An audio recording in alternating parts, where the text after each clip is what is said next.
Thank you for coming on the show as usual. We have an all-star cast. Today we're going to do Sunday brunch versus barbershop talk. So we got the boys on here. It's the eighth edition. Okay, we're coming up with our panelists: Tamika Dixon, Penny Toller, Tara Towns, Ernest Ruffin, and Brandon Scoop B. Robinson. Thank you guys. Welcome to the show. Thank you. Yes, Thank you thank for you. having us. Yes, yes. And I want to introduce everybody. I usually do this. I got Tara on here. She's with Living Beyond You. She's a child development behavioral specialist from Bayonne, New Jersey. I got Tamika Dixon, also New Jersey connection, WNBA great, current business owner and future Hall of Famer, WNBA Hall of Famer, another Hall of Famer, WNBA great. Penny Toller was a general manager and future Hall of Famer at a DC. Have Ernest Ruffin, super agent, my guy as usual, marketing expert and CEO of East Coast Sports Management Group, who represented players such as Kirk Thomas, Eric Williams, myself, Alicia Milton, Tari Phillips, and Yolanda Griffin, all-star Not Alicia. people. Uh, Not so Alicia, AG. also, you're owner of a 501c3. That's awesome. Brandon Scoop B. Robinson. He's a sports writer and journalist and sports writer, analyst, columnist. Stop me. Somebody please. Editor, podcast, several entities, including the NBA, Source Magazine, and now senior writer at Heavy.com, alongside being the host of Scoop B Radio. I'm out of breath. He's quoted every week. Someone uses Scoop B's quote every week on one of these sports shows. Wow. Wow. So we got definitely you guys. I love it. I love the panel, what I'm seeing coming across here, the gallery view. And we have an all-star cast of ballers today, which usually makes for a great show as usual. Welcome to the eighth episode. Thank you. Yes, yes. And piggybacking off of last week's conversation that we had, ladies. I would like to have my toast. Oh, Okay. yes, my bad. I'm sorry. We have to have our Yeah, toast. come on. Toast it up. Absolutely. Happy Father's Day. We got the Father's Day edition going on Happy with the Father's fellas today. Day. Yes, Yes, Very for much. sure. yes. Took your sip. Go ahead, meat. Hey, Ruff, you know that's water in your cup. Oh no, brother. It's a Moscow Mule with Ooh. vodka and Woodford Reserve. Now we go hard over here. There you go. You know what I'm saying? I'm surprised you don't got some stogie over there. You know, piggybacking off of last. Michael Jordan Last Dance edition with the stogie, right? Okay. Oh, I got stogies right here. Don't make me pull them out. Hey, listen, it's your day, baby. It's your day. Look, ew, the boxers, stop it. You killing me. These are not boxers. These are living shorts. Whatever. Oh, You know, I thought you Lord. gave us the boxer view. Don't Piggybacking off of don't last. make me pull them out, Brandon. Don't make me do it. I got stuff for the ladies too. There you go. I hear you. I hear you. So we talked heavily last week about the NBA and the WNBA, and they decided to have their season down in Florida, which is crazy right now with the COVID going on down there. And this is going for Scoop. I'm going to ask you this question, Scoop, because you know your podcast is on fire. The seasons are shortened due to COVID-19. Discuss the changes of sports due to this pandemic now that the players like Renee Montgomery and Kyrie Irving had concerns with racism this year, which is affecting whether or not she plays. She decided that she's not going to play. And, Renee, she plays for the Atlanta Dream. And I think Kyrie was just thinking out loud because he had an idea with no action plan. And that's where he lost the players. I think that's the narrative that many. I think, first of all, thank you for having me on. I'd like to say that it all started last Friday when there was a conference call with 80 or so players. You had Chris Paul, who was the president of the Players Association, along with Kyrie Irving and people like Dwight Howard and a myriad of other people, Donovan Mitchell. And what happened was on the conference call, there were some people who came on the call and were tweeting things after the fact what gets lost in translation is the fact that it wasn't just Kyrie talking. And I think sometimes when you have a conversation, if you give people a snippet of what's being discussed and what's said, you only get the part about what one person said and not the whole conversation. I can tell you, throughout the whole process of players, both WNBA and NBA players venting, there was a conversation that Chris Paul said more than 3 times, guys, don't say everything you want to say because there are people that are listening, that may not be part of our brethren or sisterhood, what have you. So I think, when you talk about a conference call, I think because of Kyrie's comments in the past, escape the world is flat, and some of the other things, people sometimes question Kyrie's heart or his desire. I've been in touch with Kyrie, and the thing that I can share with you is, he's on a united front with his brothers and sisters. If they decided that that's what they want to do, cool. If they want to come with an alternate measure, okay, cool too. But there are a lot of players who have expressed privately that they don't want to play. He voted in the favor of let's play at first, and then after other players who were younger, expressed to him that this is not what they wanted to do, the conversation kind of shifted. So I think sometimes that gets lost in the conversation through Twitter, 24-hour news coverage, and people's perceptions. So I just want to put that out there. Yeah, definitely. I mean, you want to elaborate on that, Ruff, because you represented a lot of players, and just talk about how when a player makes a decision like that, how it can really affect a lot of people. Well, I think it's different today than when I was in the game. These young people today are really, really different, vocal. You know, they march to a different drum. They don't get along. We want to do this way. So it's kind of different where we was like, all right, let's everybody play for the benefit of the game, benefit of everybody. They're like, no, we'll sit out. We won't play. We tired of this bull crap. Let's really make a change. So it's difficult because you do want sports, right? But at the same time, you got these serious issues that's been going on for years. And how do you fix it? So this way, economically, it'll hurt the league. It'll hurt the players too. It'll hurt the league. And the only way to fix racism, the only way is through economics, right? It's got to, and we have to understand what that means. And most people don't understand economics. Economics means, you got to have a way forward economically to empower a race of people. That's got to be done within that race. So, for example, if you look at the Jewish people and the Holocaust, they made a pact within their communities that this will never happen to us again. And how did they do that? They said, okay, those of you, only 33% of our country are college educated. So that means 67% are not.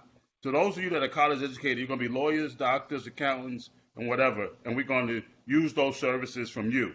Those of you who are not, you're going to be bakers, butchers, coffee makers, all of those things, and we're going to use those resources from you. So now you build this wealth within a community, and you really don't need no one else. You don't mind working with anyone else, but you don't need no one else. Us, we need everybody.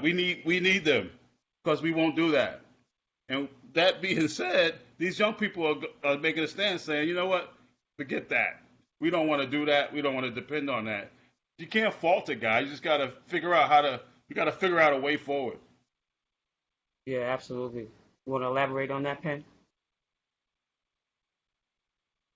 I think I agree with Ruffin. I agree with Scoop.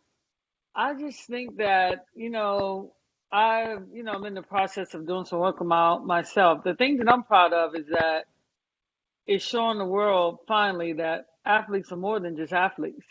They always just think, oh, we're just here to dribble a basketball and shoot. That's why I was actually kind of offended when that lady, the woman told LeBron, shut up and dribble. No, we're more than just athletes, they're using their platforms to use their voices for good.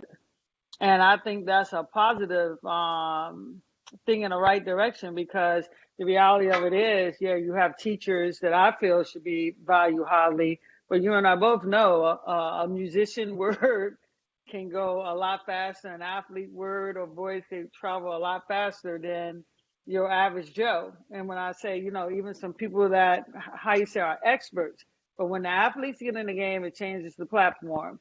And I look at this whole scenario like some people will play, some people will not. Both ways are equally as good because if you're playing, you have a platform. If you're not playing, you have a platform. At the end of the day, I'm happy because guess what? Voices are being heard.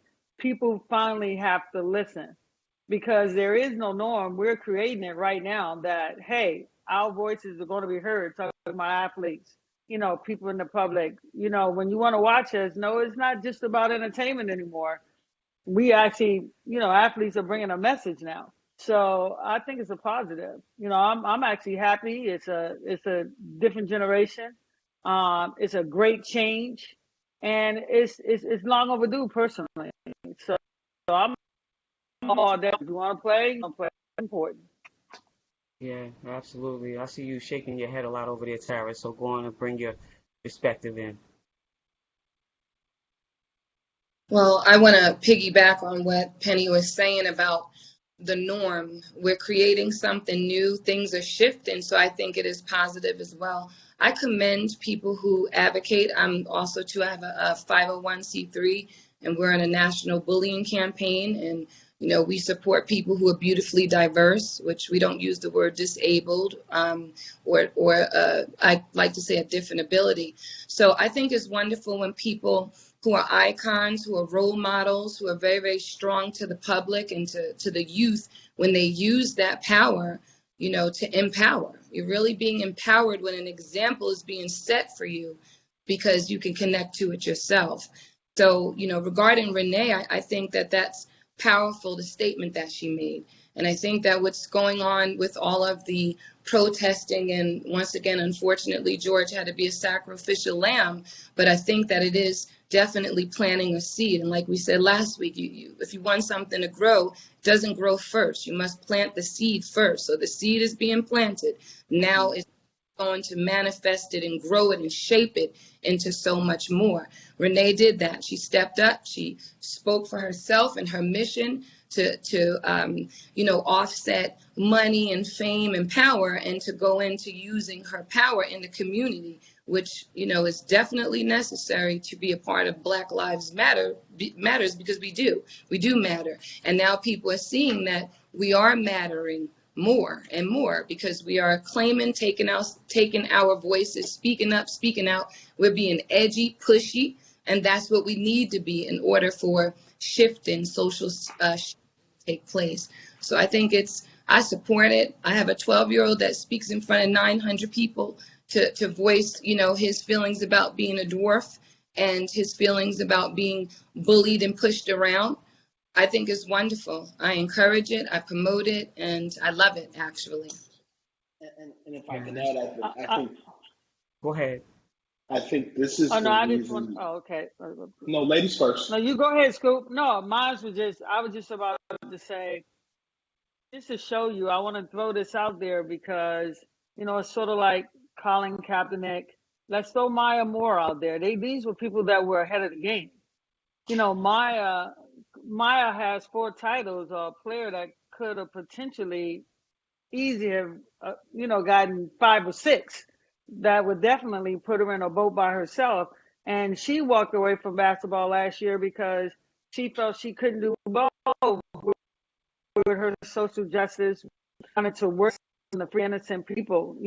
She's a whole year ahead of the game. Kaepernick is 3 years ahead of what's happening. And that's why I had a conversation yesterday when I was at one of the events I was at, and I was saying that COVID-19, although it's bad in terms of taking people's lives, but it's actually been a good thing because it's been spotlighting a lot of things that needed to be addressed. And with everything that's going on in the world sometimes, why you have athletes like Kyrie and Renee saying, oh, we don't want to, we may not play because it's taking it off the issue. Now you have to face the issue.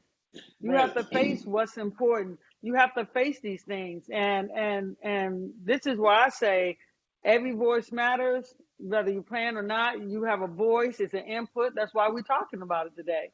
But I want to throw Maya out there because she led the charge when she said at the height of her career, she said, I'm going to show you I'm not just an athlete. I'm going to do something. That's what I always say. In order to win, what you have to do, you have to sacrifice something.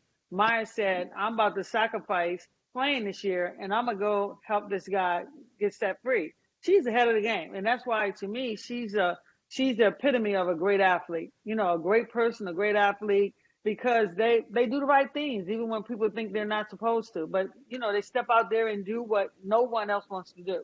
So I want to make sure we put Maya in there because you know Absolutely. she's definitely will be a pioneer when we look back on this moment in the future. Yeah, I think it is Sunday, and they say in the Black Baptist Church we are on one accord. Uh, I think with that being said, I think you brought that home when you talked about being ahead of the curve, and I think what gets lost in translation, you know, particularly with that conference call from Friday, was specifically, you know, you this has been voiced to me throughout the course of the week. Avery Bradley of the Los Angeles Lakers, you know, has kind of become the unofficial spokesperson because many people have just looked at Kyrie as being so bombastic. But one of the things that was reiterated to me this week from players is that you know Avery Bradley and Kyrie are both on the same page, and I think it took the coronavirus pandemic, number one, to get many people's attention as it related to George Floyd, Breonna Taylor, and some of the other police brutality issues that have been going on in the world. But additionally, people are realizing how important African Americans are to the entertainment industry, to the sports industry, and at large. We are, in a lot of respects, the worker bees, and in a lot of respects, you know, the rapper Fabulous has a song where he talks about leveling up. We've leveled up because we've taken our money and we've invested it. I think the thing that kind of been I know this word is overly used, but is a teachable moment in this instance is the fact that the more than an athlete thing really does make sense. It took shut up and dribble for more than an athlete to be coined. And if you really think about it, even before Kyrie Irving, even before Chris Paul, LeBron James, you know, NBA Hall of Famer Isaiah Thomas was also ahead of the curve. You know, he owned a popcorn industry, a popcorn company that he sold. He's now in the cannabis industry. He's in, you know, the alcohol industry. I tease Isaiah all the time. I tell him I'm a hip hop guy. I said, man, you're the Cameron of the NBA. You always got to hustle. And he laughs when I say that. But it's true. I think at the end of the day, they don't see it. Many don't see African American athletes as more than just people who entertain. And the minute you Absolutely. go into an entrepreneurship role, it's like, oh wow, like wow. And I also do think that when you talk about the Jewish community, our Jewish brothers and sisters, you know, how long a dollar lasts within that community versus African Americans versus Indians versus whites, until we unite, we're not going to be on the same page. And the reality is, we come from so many different backgrounds. We as blacks have never really sat down. I think it's the first time we've really just sat down and reflected on so many years of just from slavery to now and sat and said, okay, this is where we are. How did we get to here? How did we get to there? I think there's so many layers to that. It doesn't happen overnight, which is why we've never been united because we weren't even born here. Yeah, absolutely.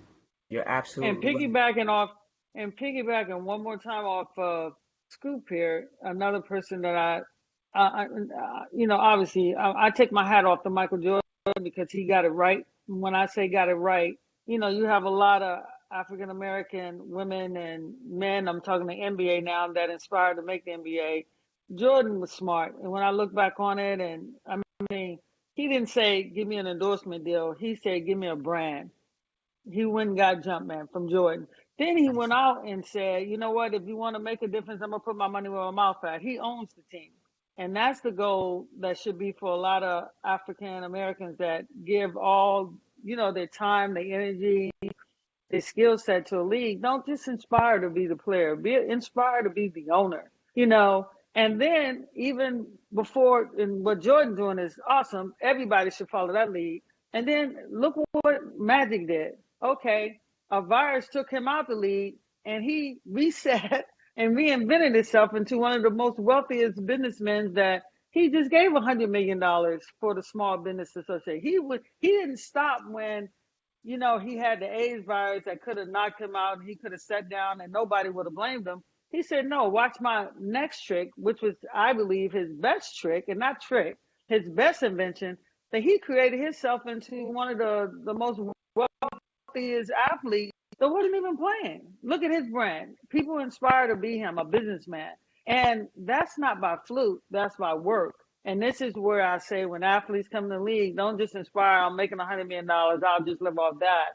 No, go be them. Go be Jordan. Go be Magic. Go be Isaiah, because Isaiah has a lot of stuff as well. And that's why I say it's a new athlete. And then speaking of Bradley hit it on the nose. The player from the Lakers, Bradley, he hit it on the Avery nose. Bradley. And Avery Bradley, I'm gonna tell you why he hit it on the nose. Everybody's like, oh, and Black Lives Matter, but no, he said exactly what it is.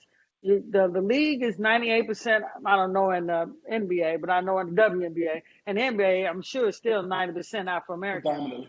Mm-hmm. Don't talk about it. Be about it. There's room for you to invest.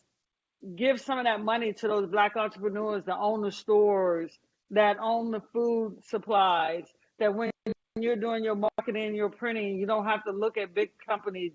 Yeah, you have Black big companies that are marketing companies, marketing firms. If don't talk about it, be about. Give some of those dollars to the Afro American community that support Afro American. How you say society of his own in the NBA and the WNBA and the football. And football. If I look at it, he's saying, don't let enough talking. Let's put the dollars there. And when you put the dollars there and you support the Black community, then that's when you've arrived. That's when you have arrived. And I said, when I read what he was saying, I was like, wow.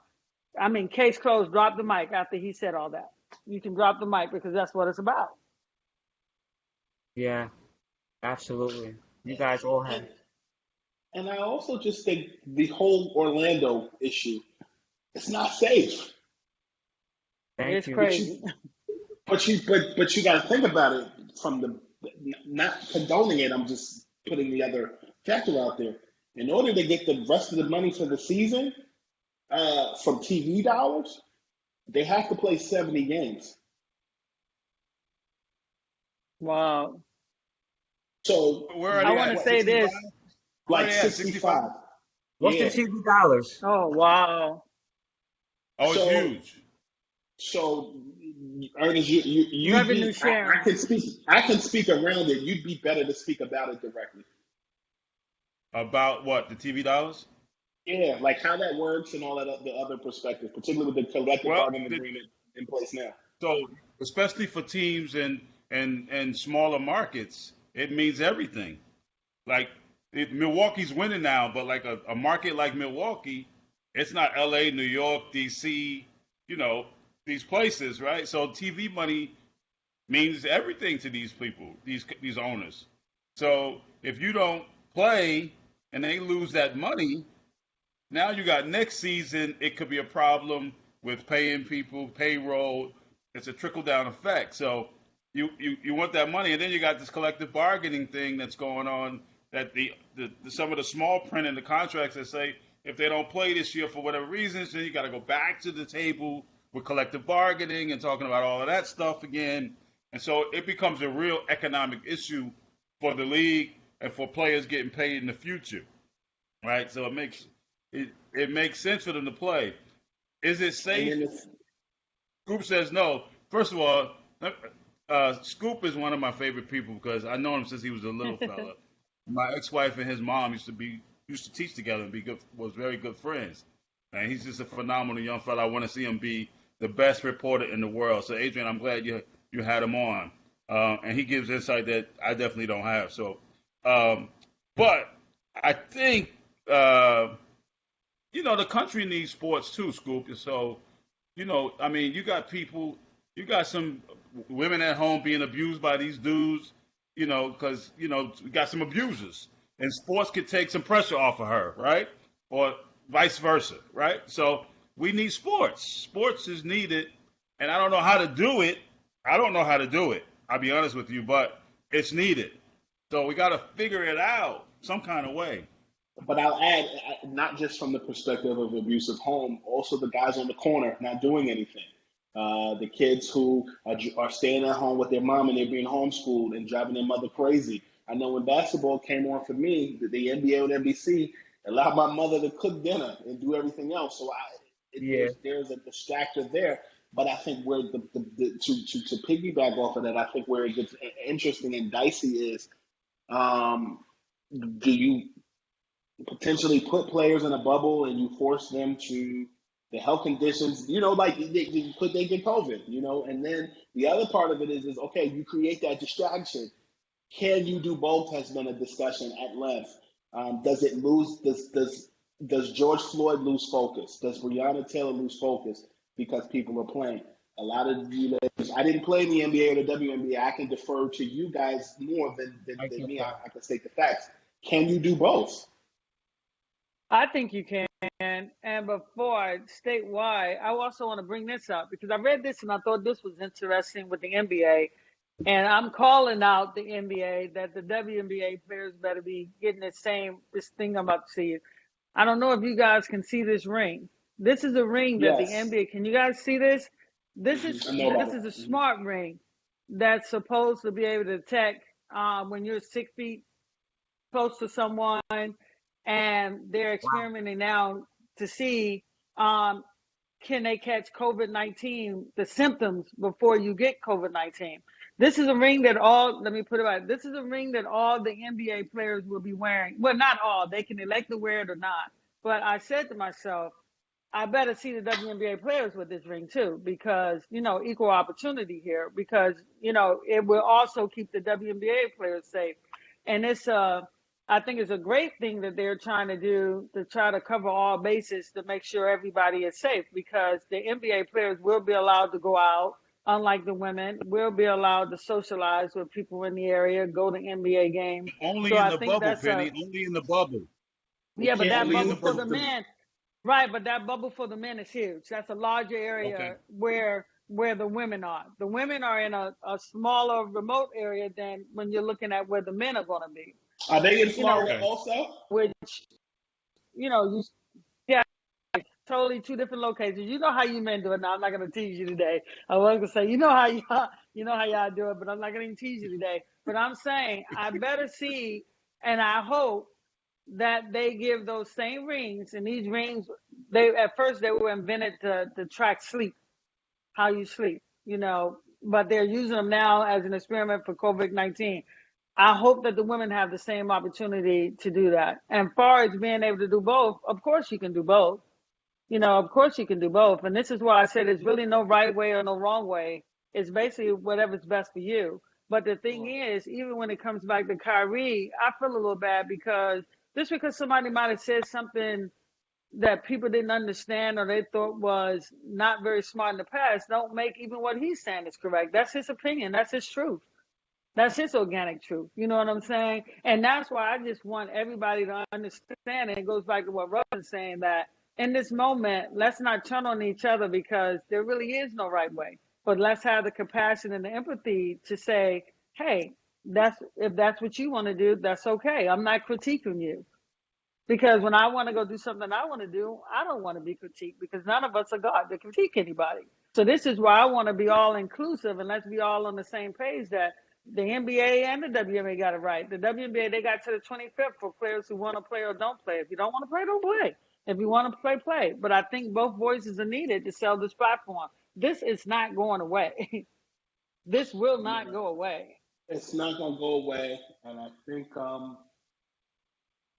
it then ties into airing out dirty laundry. I had Kendrick Perkins on the Scoopy Radio podcast this week, and I used this analogy.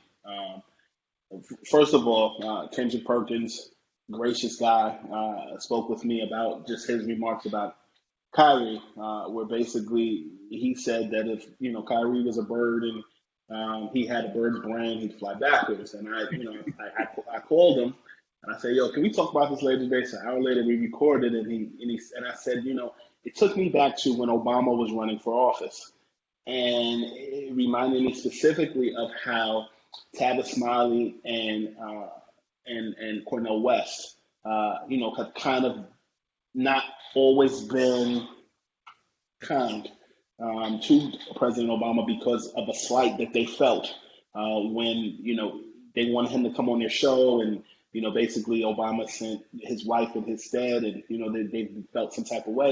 And, the issue of airing your dirty laundry or airing our dirty laundry out, and so when we air our dirty laundry out and people from other races see it, if we don't respect each other, how do you expect other people to respect us? And Exactly. And so on the show, he apologized. He said maybe that was, a wrong choice of words. And, he's also, developing his career in TV after retiring. Then Kevin Durant defended Kyrie and called, Kendrick Perkins a sellout. And then that whole conversation was a dialogue, on First Take on Friday. So I think there's a lot of things that we're used to doing that if we're trying to get different results, we have to change. And I felt that two people who look like me, three people who look like me, who I know or respect or admire, shouldn't, come at each other like that. Mind you, Kyrie said nothing publicly. It's all Perkins and KD talking. Smart man, if you ask me. But at the end of the day, I think that in order to enforce change, we first have to be aligned on the same page. Yes, absolutely. And Tamika, you back there Tamika, what say quiet. you? You got to come and give us some of that juice, definitely from a player's perspective, and piggybacking from last week, we all know that Renee's not going to play. We know that, Maya was in the forefront. We had Colin who was in the forefront. But as a player, I mean, what thoughts come to mind when one of your star teammates is not going to play that year? I think it's two different things. I think you're gonna have your outliers who are people who are gonna I heard they that. yeah, they're gonna go towards their passion, like a Maya Moore, like a Colin. These are outliers. These aren't like the majority of the league that's gonna do something like this. And then you have the other part, part of the league, the other players, that are just their thoughts are, is the league making this a healthy? Is it gonna be as healthy as possible? Are they taking all the right precautions necessary for me to step foot on the court again? So you have two different things going on. You have those Maya Moores that are going to do that, and God bless them for doing that because they're going to initiate change another way, like in a greater way. But I think the majority of the people are just like, okay, if I step foot on the court, has the NBA, has the WNBA, has the NFL, have they taken all the precautions necessary for me to step out there and feel like I can do this and not, encounter any issues with the COVID? You're gonna have some situations. I think you're seeing it. You got, the University of Clemson players that the Absolutely. 18 players testing positive, and every time I turn around, it's breaking news on ESPN that something else is happening with this disease. So we're all learning on the fly here, um, and it's gonna be interesting to see how these leagues are going to bring these sports back because you're going to have those situations where that's going to hit and then what, and then what's going to happen when that does, what's the protocol, what are the precautions that we're going to take after that. So I think that's the biggest thing. But for those outliers like Amaya and Renee Montgomery who think their purpose is bigger than, or they want to take and use their platform to be bigger than and help the greater good, man, that's that's that's awesome. Awesome that they're going to take that because they're going to bring a number of people with them and bring us all up as a race in doing that. So I'm all for that. Yeah, absolutely. Anybody want to elaborate on that? I want to piggyback on Meek, but I want to take it to a different point, a different area. Sort of, let's go back to when we were talking about television and revenue. And this is why I'm waiting for the WNBA to roll out their whole plan because I've also heard from several people that the women money is contingent on playing all 22 games. Which I spoke up earlier, way weeks ago, when I said if I'm playing, I want to be paid all my money regardless because A, you chose the state where we're playing at, Florida, which right now is being hit by a lot of coronavirus, right? B, yeah, we want, if you're going to bring us back, okay, we're coming back, but I'm coming back for my full pay. We all know that in Florida that a tornado or a hurricane could hit the state as well and cause the games not to be played. So we don't make 22 games just because, let's just say somebody that's asymptomatic gave it to two or three of us, and now this team can't play. That may cause, that you can't have games that week and you may not make that number. No, I'm hoping that the Players Association say, that these women are going to be paid their money no matter what, because they're not making. They're not like if they go 5 or 6 games where they got $1 million already, and they can say, okay, if we don't play, we don't play because we got $1 million. You know, this is why I'm getting back to the point where if there is going to be some playing, we all know, and God forbid, that it's almost impossible to cover all the bases of someone not catching COVID-19. It's impossible. And the only way something can even be considered is that if all of us were in the bubble, that you're going to be as responsible as I am, wear my mask, stay my distance, we all stay safe. But we all know there are going to be some deputy dogs that ain't doing that, you know. But that's why I say, if I'm going to be there bringing sports to the world that's at home being safe, I want all my money. You know what I'm saying?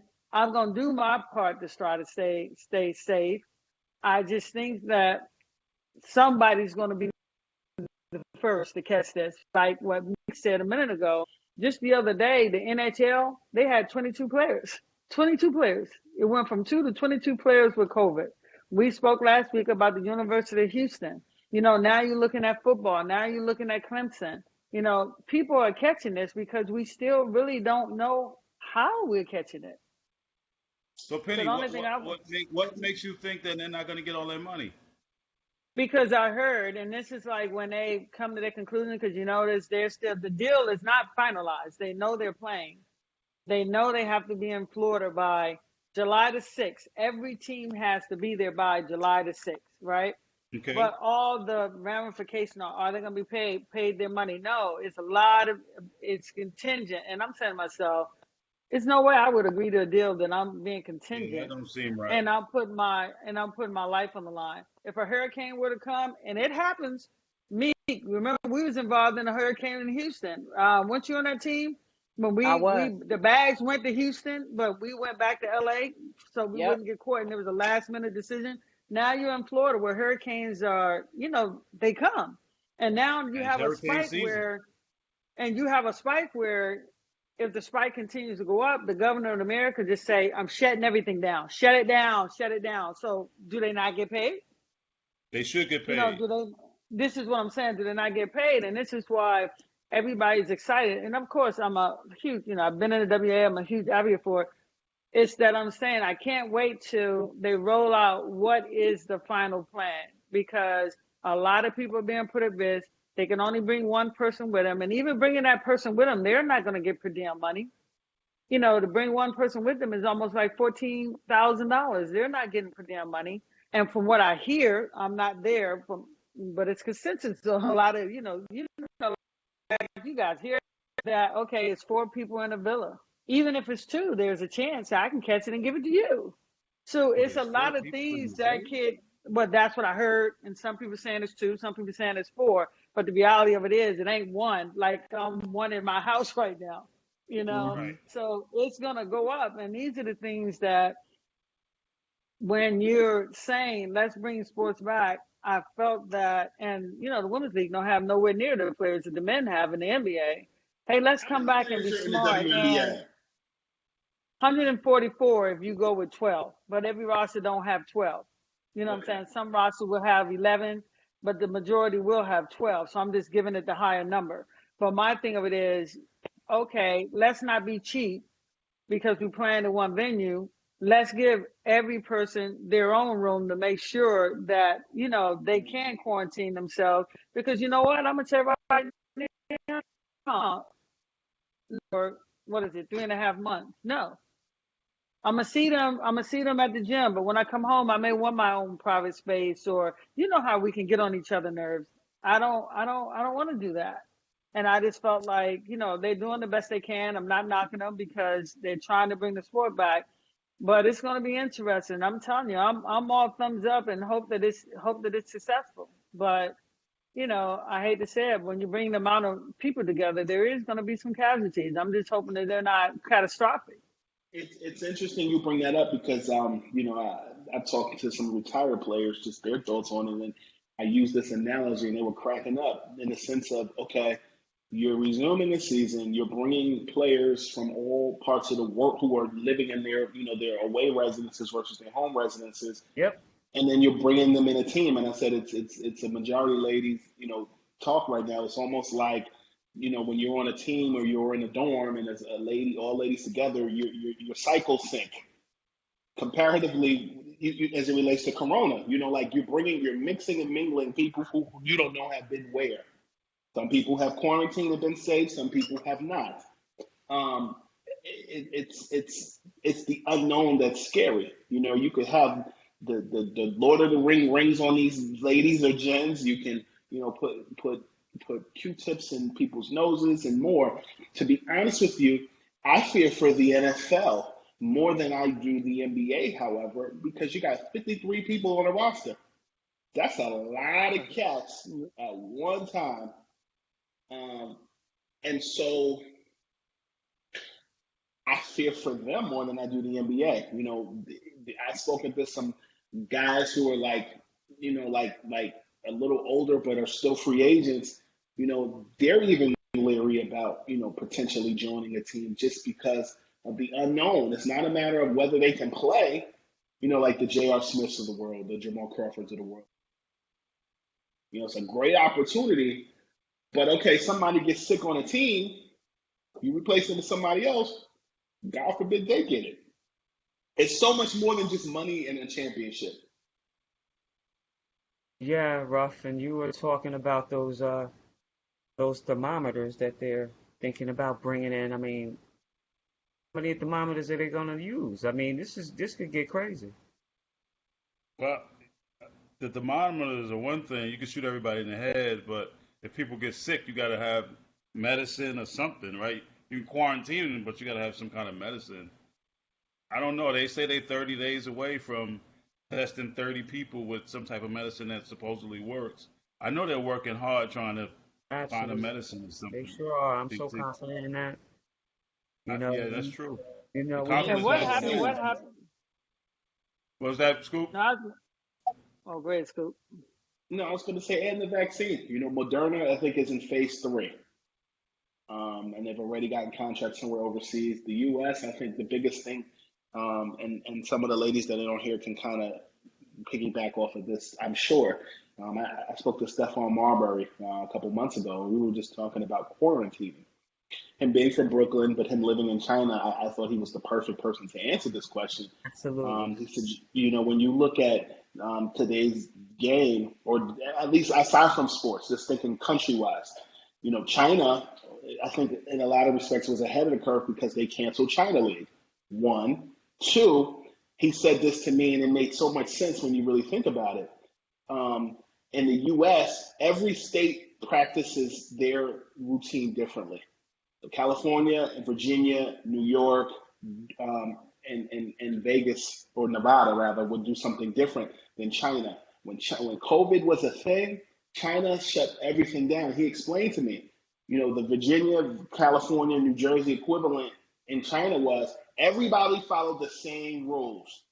And people outside barbecuing, throwing house parties, he can't move forward unless everybody practices some level of social distancing. So now you're so concerned about the money, you may actually lose more money because nobody ever followed the rules. Exactly. Exactly. And it's like if we don't all get in compliance, it's going to be a long journey. And I say to all of the parents that are out there, you want your kids go back to school, you better get it right.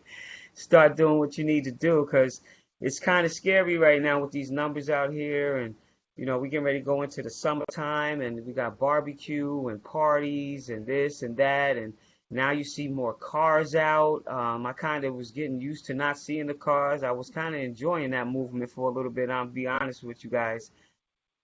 It's going to get crazy. It is definitely scary, a scary situation. Tara, Well, talk, school's talk. going to go back, Adrian. School's going back, right? They're gonna they're gonna try to get back to normal life as much as possible. So I seen a picture with plastic shields separating the kid's desk. Okay, school's Well, going back. At Rutgers, we're looking at class sizes. Okay, so my classes are typically 50 plus students, 52 students. And so to socially distance safely, we need the big 200 lecture room so we can spread them out. However, after they leave my class, how you gonna tell 20-year-olds not to interact? Ain't gonna happen. Exactly. We all So was it's 20. insane. Or Yeah. was I? You're talking about. I mean, and this virus, it depends so much on other people and their social behaviors. We have Tara, you sitting quietly back there. Talk about how important people's social behaviors are going to be at this point so we can get to the other side of this thing. We're like almost back at a point where we're talking about curves again. Yeah, I think that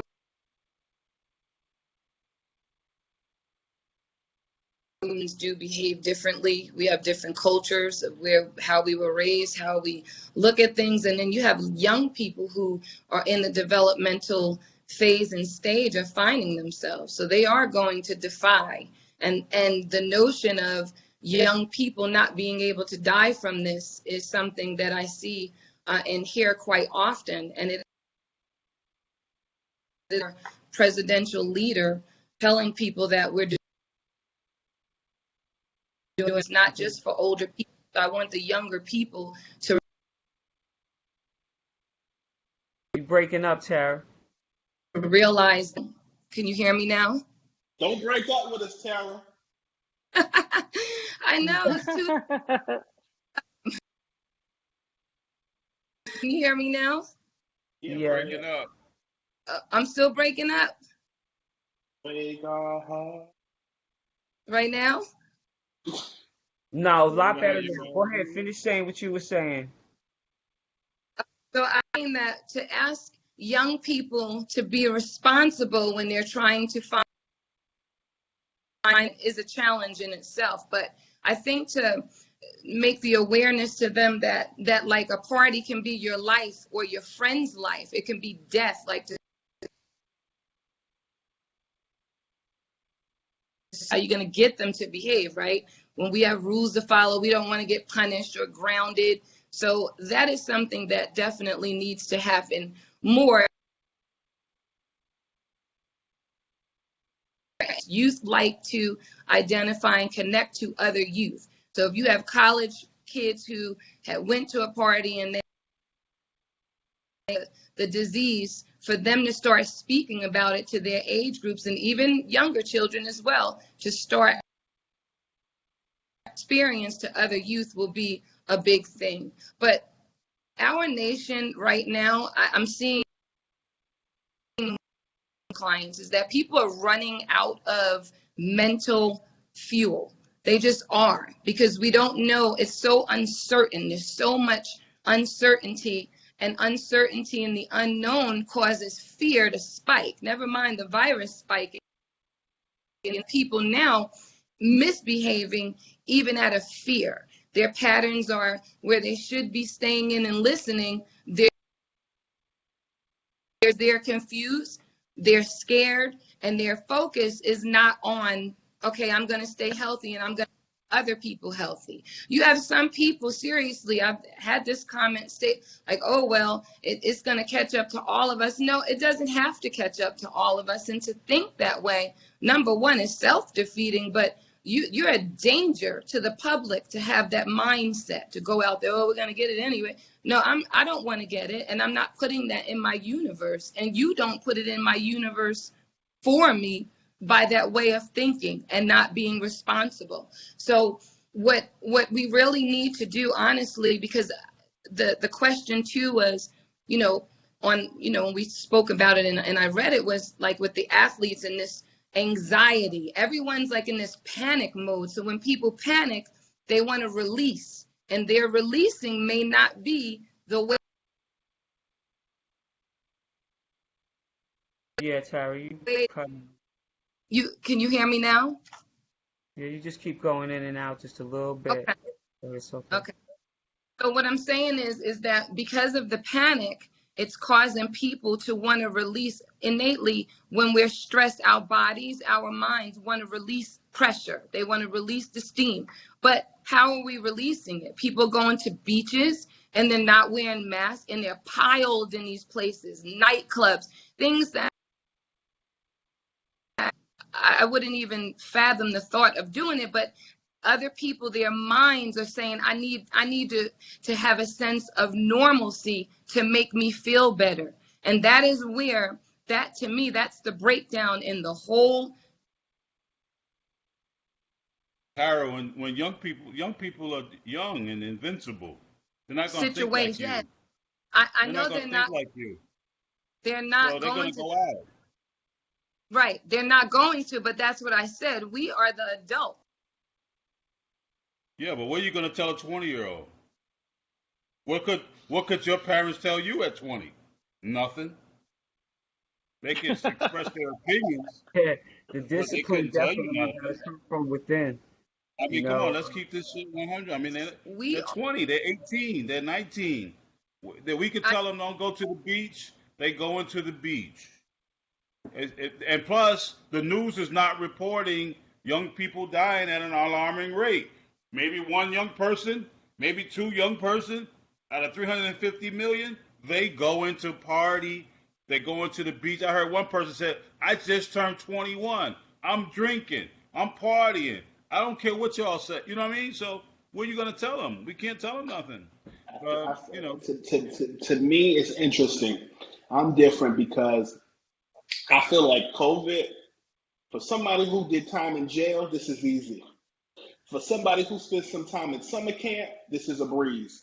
For somebody who went to college, this is great. And if somebody who who um, who likes infinite recess, this is great. I think it's a matter of setting goals. Like, and I think what gets lost in this translation is like, now is the time to work on the things that you said that you were going to do for years that you never did. To me, that's how I look at it. But everybody doesn't think like that. So, Ruff, I think you bring a point of view that's valid. But I think Tara brings kind of a old soul point of view that I respect. But I think this is a new different. These are different type of kids now. These are the easily stimulated, overindulged kids. We're not talking about 90s, 80s kids, and I don't want to sound like my parents talking about dumb millennials. But again, you bring up a point. 20 is still 20. right, but I want to finish I my, think oh, I'm sorry. I wanted to finish my point because I agree with you. And I actually work with children today, not in the 80s and 90s. You know what I mean? And I'm a behavioral specialist. So Right. I deal with human behavior. And what I'm saying is that you have to meet them where they are, not where we Sure. are. We're leaders. So with my son, I'm going to give you an example. I have a leader son. When I say leader, Jesus, okay? Leader. So his own mind, you cannot tell this little boy anything. But what I did was I showed him something, not told him. We cannot tell kids things today. You know what's telling them things is the video games, is the music that they listen to. That's what talks to them today. That's our competition as a parent. I was edgy. I showed this boy the bodies in Brooklyn on the side of the hospital, how the man was shaking with the camera, watching those bodies go into the back of that truck. And my son looked at me. I told him for 3 weeks, you must wear your mask and your gloves if you want to play. If you don't want to wear them, you don't play. And he was like, why? Why? I showed him that video, and that boy puts on a full coat of armor before he goes out to play. And I am not joking, because it's with the youth today, it's experiential. You can't talk to them anymore. You have to show them you will die if you go to the club. Period. We're not sugarcoating this. You're going to die, or you're going to make your mother die or your sibling die if you're not symptomatic to it and you can bring it home. So what I was going to say is exactly what Scoop was saying about goals, because you guys know I'm goal driven, my POAs and all of the things I do when I work with youth.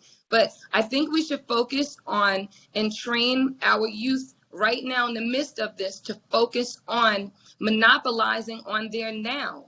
They're thinking about the future. I don't want to sit in the house all day. I'm going to waste my whole little life away with COVID. That's a comment from one of my clients. Well, if you have a life, to waste. You know what I'm saying? If you're not responsible, you may lose that life to waste. So setting up them for success is for them to focus on their now, right now, and to monopolize and maximize on what they are involved in right now and not think about the massive goals. I always like to say the micro versus the massive, but we have to be examples. And I don't mean to, I have to be edgy with my son. There are children that do listen. Okay. There are children that you can say, okay, this is the rules, and some of them will. And then most of them will not, because they're fighting for their place in their own self. Okay, so we're fighting against that war too. With that, you have to be edgy as possible. That's what I had to do with my son. I probably would have colleagues say, wow, that was so much mentally to put on him. No, it wasn't. It was enough because he wasn't valuing his life enough because of the immaturity in his brain saying, I want to play. I want to play. That's all he was thinking about until I showed him bodies. Okay, period. You got to be edgy with the youth today. You really do. And you have to, it's all experiential. Like I said, when I work with the client, when I'm, when it's therapeutic, clinical or not, or my life coaching, whatever it is experiential. You must be like that because it leaves more of an impression. And the last thing I will say is just having the youth once again speak to. I go and speak in front of a school. We get a great impact. But when my son gets up and he speaks, students come down from the bleachers crying, older than him, coming and hugging him. Wow, I didn't know that bullying makes you feel this way. I didn't know that other kids are dying between the ages of 7 and 14 in their own homes because they're bullied. It's more impactful. So if you get some college kids that have been exposed or that are sick, and they start sharing this all over the place of how they got sick, believe me, they're followers too, to their own though, not to us. Of course, they have to knock down everything that we present to them. It's in their nature. You know what I mean? It's just how it is. But if you present them to them on their level and their way of thinking and behaving, you will see. I'm not saying this will fix everything because like Penny said, this is not going anywhere. This is serious. We have a new way of living, but we also have a new time to reshape the way that we were already living, all of us, even with our kids. So. Absolutely. That's a good tip. Your mic, Scoop. Your mic, Scoop. The reality is you can't save everybody, and I'm sure the WNBA players that are in this room, I'm sure growing up when you made it, you heard the phrase, "You can't take everybody with you." At the end of the day, Tara, your son is an old soul, just like you. So he's a chip off the old block, but he's also a leader. Many kids follow; they don't leave, and I think that's great. I think that this is where schools, I even say schools, recreation centers, all these things. And what I'm going to say, I know some people may not agree with, but the world is changing, which means life is changing. And when I say that is now when these kids are, going from English to history to, whatever the classes are now in school, there needs to be a class that there's an actual life coach or mental health coach, that needs to be a class now. And it needs to be in all the school system. We need to put money into those resources, to try to prevent those young suicides, because we didn't have social media. So social media alone is a whole nother wave that drives people to do crazy things or feel overwhelmed or feel anxiety. We didn't have that. But now social media is here on every platform, Facebook, Instagram, TikTok, all of them, Snapchat, that I feel that in the rotation of all these other classes, you have to have a rotation of mental health, life coach, and dealing with life events and how to communicate and articulate how you feel. This needs to be a class because at a young age, you have to start catching kids and let them understand that, just because they feel anxiety, some normal, it's not just them and then they go hang themselves. No, you can articulate that. Let's give them some coping skills young. Let's not wait till it's not manifested until we're adults. You know what I'm saying? We have to put this in rotation. Just like when we watch TV, everybody telling us what the problem is, but can you steer the world towards hey, if you feel this anxiety, can you put up that 1-800 hotline to call somebody when you need mental help or just someone to speak? I would have activated all the priests while I'm activating all the doctors. Every life coach that I could have reached and said, hey, can you volunteer your services? Because people have to have that release their feeling and understand that, guess what? You're not alone. There's other people in the world going through this with you. Let's not have that moment where you kill yourself or do something that's stupid, or like Tara said, go out in the world and go, everybody's going to get it. That's when that's a person feeling overwhelmed. That's a person that the anxiety get to. But if you had a class in rotation, and people schools are probably going to be like, oh, we only had the money for this. But you need to find the money to have that life coach, that mental person there, because it does make a difference when you're young. It's no different than like computers. Okay, a person older is going to take them a minute, but you see how if I really want something done, let me call my little niece who's 8 years old, because she grew up with it. She'll knock it out real quick, and she's 8 years old. So if you got this mental capacity in at a young age, when they get to be like 10 and 12, they're going to be seriously, they can articulate how they feel. You don't have to guess. Maybe they would even choose better choices of what type of video games they play or what type of music that they play. But you have to invest in the future by investing in resources that just don't go into sports or just don't go into this. You have to invest in that mental capacity, because that's what's going to make the difference, in the long run. We have to start investing in that. I Yes. want something on that, Penny. Thank you so much. And we have a curriculum. It's an empathy-based curriculum in the pre-operational stage of development. All the way goes back to 2 to 3. It's called High. We're getting it into all of the schools. We're having meetings, all through COVID. We've been blessed to really be able to catch people that we wouldn't normally be able to catch. So it's been really good. We also have an app where the children can, I can't speak about all the features, but there is a feature on there where they can live, talk to each other in the curriculum. The curriculum has public speaking in it, sharing feelings. There's dolls, with different abilities, dolls in wheelchairs, dolls in Barbies. I mean, everything you can think of to expose children to diversity and to invoke them to talk. And then we integrate it into, this is what you said about the school saying about the budget. So what we did was we presented it to where they can integrate it into all of the subjects. Like for history, we have a giver's game. So that's like community. So we can pick a culture, and we have, we challenge the kids. You got 5 minutes to change someone in a different country's life. So they think of all of these different things, and they also share and speak. And then there's communication commanders, and they are the leads of the groups. Even on the bus, we have bus watchers. But I'm glad that you said that there needs to be that. That's exactly what our organization has, and that's what we've been on meetings for the last about 3 months already, with different superintendents and different politicians, state reps, who are just all like, yes, let's do it. So we do have something, in the mix here towards that. That's cool.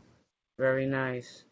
And rewinding the show down, and I always give everybody the opportunity to give some closing thoughts. We do have some people that came in late, and they're asking about, hearing about the players playing in Florida. A lot of people have concerns about, the NBA and the WNBA starting, and how that's going to affect the families and the players, and, how do they see their partners. And Penny, you elaborated on that before, that they were only going to be able to bring one player down there. So what I'll do is I'll start with you, Penny. We usually finish with you. We'll start with you today. Hit the godmother. Let us say something first. Well, I think this is happening. Like I said earlier in the show, some people will play, some people will not. Both are valid. Is how you feel as yourself or as an individual. But I will say, if there is going to be some playing, I'm just hoping that they be safe. And when I say be safe, I'm not talking about the WNBA safe. I'm saying every player as their own individual, be responsible for yourself, saying come with your best behavior, because somebody else's life could be at risk with you not doing what you're supposed to do. So I'm saying in this situation step up, be big enough to be responsible, and understand that, like what I just said, somebody else's life may depend on me doing something stupid. So don't do stupid things. Don't put your own life at risk. But more importantly, if you ain't gonna think about your own, think about the other people that are there, and don't do stupid things. Don't take any risks. Just be safe I don't think and it's a bad idea to just, yeah. make that sacrifice to keep everybody healthy and safe. Tell you what, all of the boxers after they get finished boxing, they always scream, "I'm going to Disney." What a great talk to me about Disney Institute. I'll be happy as a kid to have to go to be able to go down there and stay. If one of my parents chose me to come with them, some of the WNBA players actually they only they single parents and they have no other choice but to bring their kids. So it brings up all kinds of issues. Ruff, why don't you come on But and bring only us? only the veterans get to bring someone as of now. Not all Oh, the rookies okay. at 5 and 6. So right That there, changes. you done already created the separation. Wow. So Okay, that changes it up definitely. That only the vets, get the opportunity, and that makes sense too, because then it keeps the younger players focused as well. The veterans have a different mindset, so it'll work out a little differently for them. Ruff, come on and give us some closing thoughts. What are my closing thoughts on? What do you want me to talk? I'm sorry. What I are would my just say closing thoughts on? whatever you want to say, in regards to the NBA, and everything that we talked about, just elaborate and summarize, for some of the people that Well, came in. I want, I'm like Pity. I want them to play. I want them to be safe. Uh, I want them to figure this whole thing out. Uh, what Tara said was interesting about mental health. I think that's awesome. What's happening today is different than my generation. We didn't really focus on that at all. And I'm older than everybody on this panel. So, I'm 58. So I'm old. I think I'm older than everybody on this panel, right? Yeah. Tamika, you're a young lady. Yeah, you got us Adrian all. and Penny might be close to me. Tara and Scoop is 30 something. well, I So, don't look close to you. I'm teasing you. I told you it was Sunday brunch. I'm teasing you, Ruffin. and I I'm agree, teasing Penny. you. You look great. You look great. You Six know what o'clock. they say? We don't crack. We don't crack. Yeah. So, Idiot. so this thing is big now, because I work with young people too, and we don't focus on that, Tara. We have 5 days to put a business plan together. We purely focus on business, and but when talking to people like yourself and Akbar Cook from the West Side is one of my clients and one of my close friends, this mental thing is really really serious with this generation. And COVID didn't make it any better, right? Because now you got them online and hooped up. So yeah, I think it's great. Um, so I want him to play, Adrian. I need him to play. I miss sports.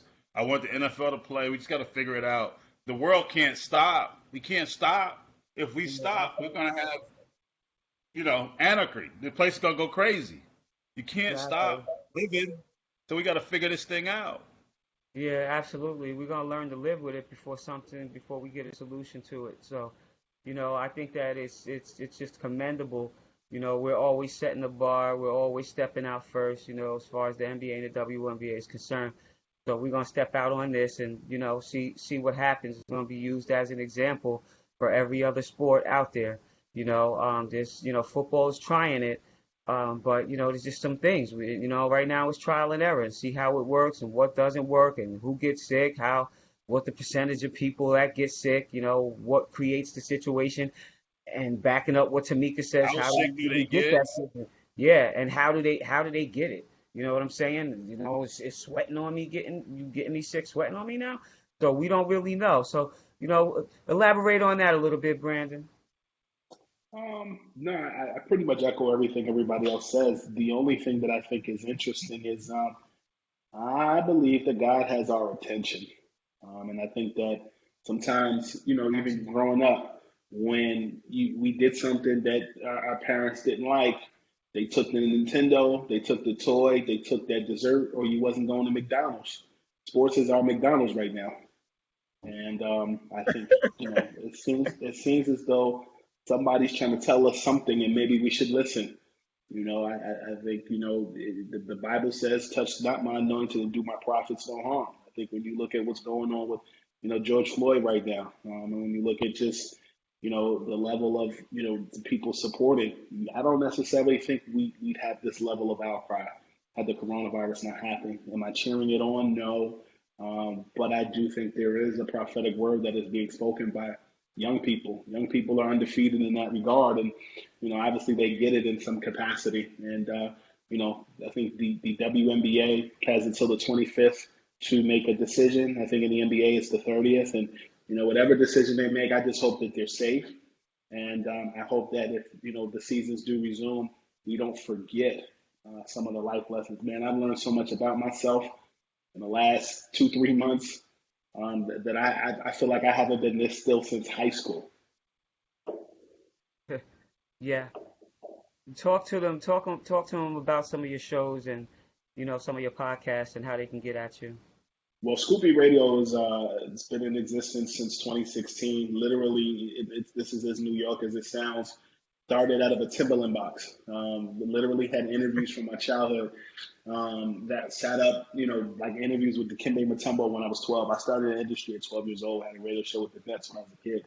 Interviews with like the kid. We digitized those interviews, and so basically what ended up happening was we made it more current. In today's climate, we've had anyone from Mark Cuban to DJ Khaled to Shaquille O'Neal, Tiki Barber, Gloria Allred, civil rights attorney, the voice of Siri. And last year we garnered 2.1 million streams, as we mentioned, anywhere from ESPN to the New York Post to just a myriad of different avenues. And we're still going. I'm also a senior writer at Heavy.com. And yeah, I'm just happy to be here. Glad to sit in a room with people like Tamika Dixon. I remember watching you on TV, seeing you on my screen. I'm like, damn, we meet again. Jamaica Kahoot. Yeah, T Dixon over there, Appreciate it, Scoop. Yeah, no doubt, no doubt. Showing mad love. Go ahead, Meek.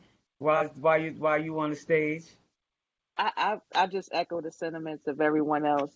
Basically, I hope if they bring the game back, that all the precautions are taken, from the league's perspective and also from the players' perspective, in terms of how we can get back to this in a safe and responsible way. And I do think that the NBA and the NHL and the WNBA are kind of like the test dummies for what the NFL is going to do later on this year. They got a little bit of time, to think about how they're going to approach the situation. But I'm sure they're looking, with binoculars on at these leagues that are coming before them to try to see, how they're going to fare and how they can implement the proper process moving forward. So it's going to be interesting. We all miss sports. I definitely miss it. But we definitely want to move in a way that we're safe and responsible, and keeping everybody safe. So, that's my 2 cents. Yes, definitely. And this is always fantastic. Always a fantastic show. I want to thank each and every one of you. You Adrian, I know, forgot to say one thing. I'm um, sorry. go ahead. I It's forgot to. okay. I know you don't No, want I to leave forgot. me, Godfather. I forgot to tell you that Forbes magazine did a piece on young entrepreneurs solutions. Yes. So it'll be out Monday, and I'm gonna share the link with you so that you can share it with the ladies, and I'll send it to Scoop too. Yeah, absolutely. I think Penny also like it has an article coming out on Forbes as well. If it hasn't come out already. So Nice. everybody in the panel's getting in Forbes. I want to get in Forbes. You know what I got to do to get in Forbes. So bottom line is, I'm so proud of you and everything that you're doing for the kids and teaching them how to become entrepreneurs. You're doing a major thing over there. How many cities you got now? 20, 25, including, Nah, we're where is it? 13, including the Virgin Islands. 13, including St. Thomas, and we'll do St. Croix next year. We were going to have our national tournament in St. Croix this year, but I have to postpone that to next year now because of COVID. So Yeah, yeah, it's absolutely. happening. You're doing some things virtually. We're kind of getting ready to. Yeah, yeah, we have a few LA, Pennsylvania, Milwaukee. We're gonna start those off virtually. Okay, which is I awesome. Where forgot to you can mention. actually now let me ask you this, just for a parent that may be on here. It's like, okay, you're gonna go virtual in Milwaukee, but what if a kid in Pennsylvania wants to do it? Are they Well, excluded I from would have it to. because it's virtual? Yeah, I would have to ask the Milwaukee Boys and Girls Yeah, Club yeah, if yeah, someone get it sit in on it. I don't think it'll be a problem, but yeah. Do I would have something to that ask. might be a little more universal, where there's like everybody from the United States can participate in it, and Well, well, listen, it's we're not petitioning for sponsorship. universal. AG, they pay for it. Exactly. So, we got the sponsors out here. There's somebody, people are Hey, watching all Tamika, the you time. ain't just like giving my stuff away. Tamika, She you just see that? inviting everybody. No, I'm I didn't like, say it was yo, for free. What you think I wanted you to do hey, something for hey, free? No, Penny, Penny, that's Jersey. Penny, you know everybody in the room from Jersey except you. That's Jersey for you right there. I know. I was just sitting back We're here when she asked you. I went, what? Wait a minute, wait a minute. I was waiting on you to say it. When you said it, New Jersey yeah, boy, no boy. No, but if Tara wants to get her kid in there, I'll hook her up. It's all good. Yeah, that boy, he needs something to do. He needs he's something to do right now over there. He going bananas. All kids are going bananas right now. They just like they're so used to social media. They don't know how to socialize. They don't know how to like not be doing anything. They just don't. They can't handle it if it don't have something to do with their phone in their hand or on a computer or playing a game. We used to make stuff up, go kick a can, race How car old is he? How old is he? in the rain. Pick he's up my sticks. my son is 12, but I have removed Okay. his social media. He doesn't have social media. I've removed his electronics, and we do dramatic play up in this house because he Okay. was turned to that. Seriously, he went from a kid who loved events to everything was the phone. Like I said, you're gonna have disc issues in your neck because I'm talking to you. Everything's down here. No, sit up, sit. I removed that kind of stuff from him so that now he's doing activities again. You know what I mean? But I would love, because he is an entrepreneur. He has a company. He's on the board. He has a speaking business. He's a little Nice. businessman. So that would be Like all. that. Like that. So we'll Absolutely. get him hooked. We'll get him plugged in, Adrian. As soon Yeah. as we lock down, everybody keeps going back and forth with the dates because governors keep opening and Yeah. Yeah. closing. Like LA Penny, was closed and it was open, and now the numbers are going up, so they're talking about closing it again. So we may go online sooner than later. Yeah. Absolutely. That's There awesome. will be no such thing as snow days in a minute. for No more snow real. days. Listen, Huh? I can Every get used to this teaching No from more snow home days. thing. Everything online. Everything's online. Everything. So the teaching from home thing, hey, listen, gotta be careful what you pray for, because I was like, man, I want to teach online. Bloom. Uh, Here come Corona. Leave them people alone. Thank you once again for being on the show, guys. I love you, and I would be amiss if I didn't say thank you to feedspot.com. They voted us as the top 30 basketball podcast you must follow in 2020. I keep trying to tell the people that are watching, I keep trying to tell the people on social media to go and download us because it's getting ready to catch fire. We got people paying attention to us. You never know who's paying attention. So that's why I was sitting over here talking about you guys' programs so we could get sponsors for everybody. Anybody who wants to, you know, uh, bless Sunday brunch, we are wide open for it. Thank you, Scoop. Thank you, ladies. Thank you. It was nice meeting Guys, you. right? Pleasure. Thank Happy you, Yes. Father's Day everybody. to everybody Awesome. out Happy there. Father's Day, I got guys. my guys out there. I got Hensy. I got Ray Ray out there. I got Nick Dworski out there. Got a couple of guys out there. Take it easy on them stogies and that cognac today. Amen. Love you much. Scoop, I'm going to catch up with See you you. on the other side. And All Scoop, Take I'm right. about care. to follow you. All right. I follow back. Me too, Listen, Scoop. thanks for Yeah. following me on Insta. I get excited about these Ruff, kind of things. I'm trying to build up Ruff, my you little on fan Insta? base. Yeah, he's on Where- Instagram. Okay, I gotta find him too. Okay? Y'all Oh have a yeah. Everybody. good day. All All right. right. Good All day, you right. You too. guys. Be Bye blessed. bye. Bye.